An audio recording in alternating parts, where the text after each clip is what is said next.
What is happening, guys? Cowboy here, and in today's video I'm going to bring you a guide on how to quickly speed through every level in Nioh and farm it to get those boss soul cores. Now once you get boss soul cores, you might not like the roll that you got on it, or you might want to farm it up to get a higher level version, or just absorb the soul cores and combine them, and this is the approach you should take to accomplish this as efficient and quickly as possible.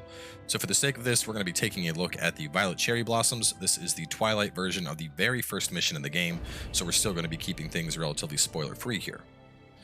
Now, to do this, there are two main abilities you're going to want from the ninja tree, and a third that can be helpful to speed things up even further. You don't need to be invested very heavily into ninja to get these, though I am, but you want catwalking and you want sneak thief. These two scrolls are all you're going to need. You can see this one requires Way of the Ninja Novice. You don't need to go up to Adept or Master or anything. And then if you have Tiger running, that's just going to make the process even quicker, but I would not consider it to be necessary. Now, we're not going to be using them right off the bat. Part of it is going to be feeling out missions. With this one, I know there's just that one guy right there, so we're just going to run right past him. And just about every level in Nioh has two approaches. There's a harder path that is shorter, or a longer path, and we are going to be taking the short but hard path to get through and do this.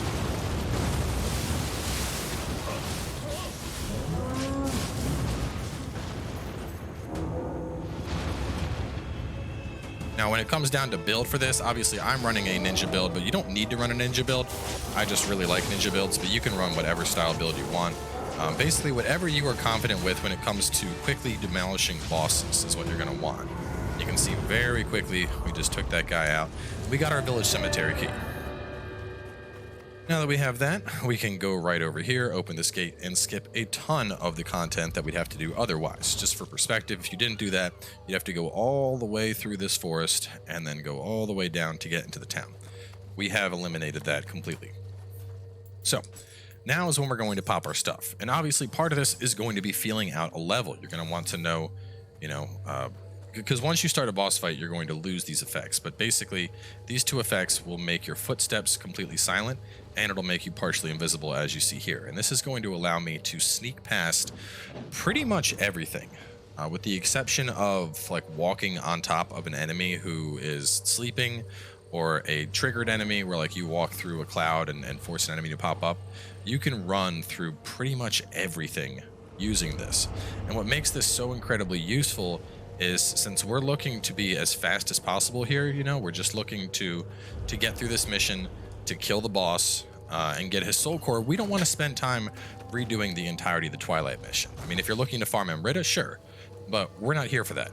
Even if you're just looking to knock out a Twilight mission just to get the Umber sight from it, this is still an excellent approach to take. So we've already skipped the entire first half of the level, just doing that.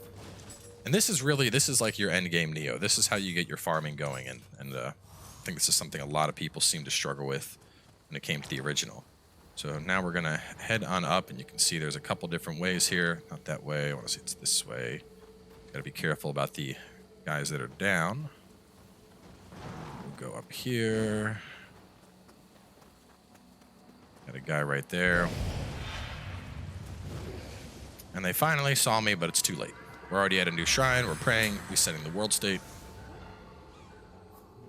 This is why tiger running is nice, because with tiger running, you're really just hauling through these zones. These two up, we gotta go over here and get a key. So we'll swing past this guy. And you can even sneak past these clouds if you're very careful. No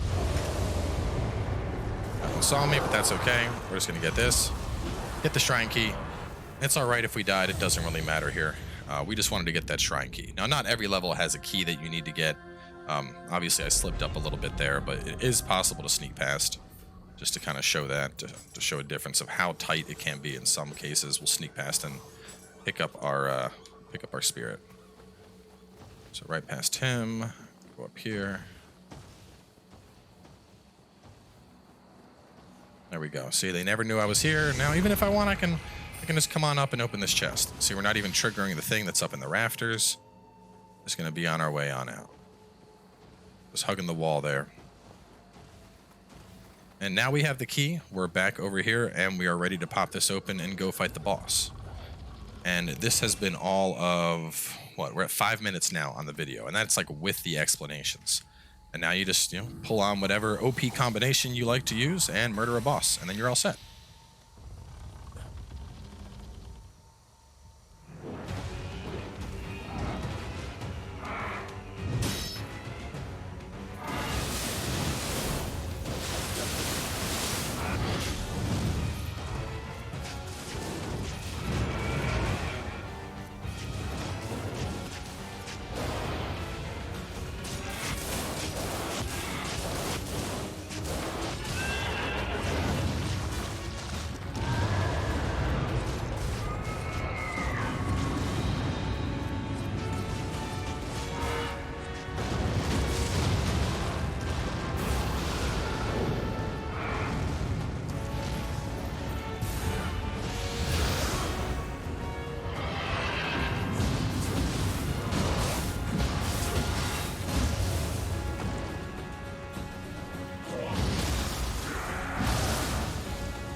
And the boss is dead. And unfortunately, we didn't get a soul core this time, but bosses usually have pretty high drop rates. And that's all there is to it. So, I mean, as you can see, a whole video, we're at what, six minutes and 16 seconds. That's really all there is to this. Just, use those 2 scrolls, and as long as you're careful, you can sneak within roughly a meter of an enemy, go all the way through a level, and now, as opposed to going all the way through an entire Twilight mission, I managed to knock the whole thing out in roughly 5 minutes. So either way, thanks for coming on by. Hopefully this helps you all with your farming and getting those soul cores that you need, and I'll catch you guys next time.